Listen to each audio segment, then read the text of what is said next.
రాష్ట్రంలో జగన్ మరోసారి అధికారంలోకి రావడం ఖాయమని విశాఖ ఉత్తర నియోజకవర్గం వైఎస్ఆర్ కాంగ్రెస్ పార్టీ అభ్యర్థి కేకే రాజు స్పష్టం చేశారు.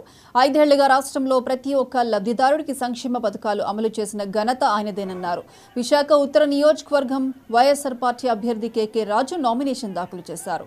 పార్టీ కార్యాలయం నుంచి వేలాది మంది కార్యకర్తలు, అభిమానులు తరలి రావడంతో సీతమ్మధార కూడలి జనసంద్రంగా మారింది. ర్యాలీగా తరలివచ్చి ఎంఆర్ఓ కార్యాలయంలో నామినేషన్ వేసిన అనంతరం కేకే రాజు మాట్లాడారు.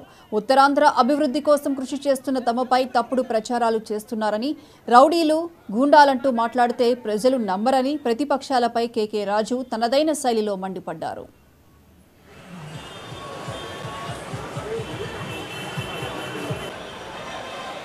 ఈరోజు మా కార్యకర్తలు కావచ్చు, మా నాయకులు కావచ్చు, ఎప్పటికప్పుడు ప్రజలకు అందుబాటులో ఉండి ప్రజా సంక్షేమమే ధ్యేయంగా ఈరోజు కులాలకు అతీతంగా, మతాలకు అతీతంగా, ఈరోజు పార్టీలకు అతీతంగా కూడా మేము సేవ చేసాం మా నాయకుని ఆదర్శంగా తీసుకుని. కాబట్టి తప్పకుండా మేము పాజిటివ్ ఓటుతో మేము మంచి చేస్తే, మా వల్ల మంచి జరిగింది అనిపిస్తే, మేము నిజాయితీగా నిష్పక్షపాతంగా ప్రజలకి సంక్షేమం కానీ అభివృద్ధి కానీ అందించామనిపిస్తే మాకు ఓటు వేయమని ఈరోజు మేము ఎన్నికలకు వెళ్తున్నాం. కానీ మీరు చేసింది ఏమీ చెప్పలేక, చేయబోయేది కూడా చెప్పలేని పరిస్థితుల్లో, చేసింది చెప్పలేరు, చేయబోయేది కూడా చెప్పలేని పరిస్థితుల్లో, దౌర్భాగ్య పరిస్థితుల్లో ఈ కూటమి నాయకులు ఉన్నారు. కాబట్టి ప్రజలందరూ కూడా ఆలోచన చేయండి.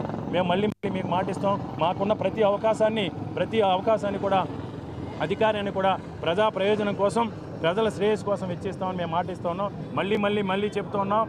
ఎవరైతే విశాఖపట్నంలో ఉండి విశాఖపట్నానికి పొట్ట కూటి కోసం వచ్చి కాంట్రాక్టర్ల ద్వారా, వ్యాపారుల ద్వారా వందలాది కోట్ల రూపాయలు సంపాదించుకుని ఉత్తరాంధ్ర తల్లి పాలు తాగి రొమ్ము గుద్దిన సందంగా ఉత్తరాంధ్ర ప్రాంత అభివృద్ధి కోసం, ఉత్తరాంధ్ర ప్రాంత అభివృద్ధిని ఆటంకం కలిగిస్తున్న చంద్రబాబు నాయుడు తొత్తులుగా మారి ఉత్తరాంధ్ర ప్రాంత మహిళలపైన, ఉత్తరాంధ్ర ప్రాంతంలోని నిరుద్యోగ యువకులపైన దాడులు చేసి రౌడీలుగా, ఎందుకంటే ఈరోజు ఉత్తరాంధ్ర ప్రాంతం కోసం ప్రొటెస్ట్ చేస్తే, పరిపాలనా రాజధాని కోసం ప్రొటెస్ట్ చేస్తే వాళ్ళని రౌడీలుగా, గుండాలుగా చిత్రీకరిస్తారా?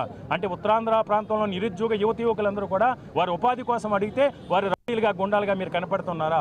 ఉత్తరాంధ్ర ప్రాంతంలో ఉన్న అక్క చెల్లెములు ప్రొటెస్ట్ చేసి మా పరిపాలనా రాజధానికి, మా ప్రాంత అభివృద్ధికి మీరు న్యాయం చేయమని అడిగితే వారు తాగుబోతులుగా కనిపిస్తున్నారా? ఇది నాపై పోటీ చేసే అభ్యర్థి యొక్క విజ్ఞత, విచక్షణ కోల్పోయే రోజు అతను మాట్లాడుతున్నాడు. కాబట్టి మేము ఎప్పుడైనా సరే హోందాతో, న్యాయబద్ధంగా, ధర్మబద్ధంగా ఎలాంటి యుద్ధానికైనా మేము సిద్ధంగా ఉన్నాం. అంతేపాక చవాకులు మాడితే ప్రజలు మీకు చెంప పెట్టు లాంటి తీర్పు ఇవ్వబోతున్నారు. ఏదేమైనా ఈరోజు మళ్ళీ మేము చెప్తున్నాం. మేము నిజాయితీతో రాజకీయాలు చేస్తాం, నిస్వార్థంగా రాజకీయాలు చేస్తాం. పార్టీలకు అతీతంగా, కులాలకు అతీతంగా ప్రజలు ఇచ్చిన అవకాశాన్ని సద్వినియోగం చేసి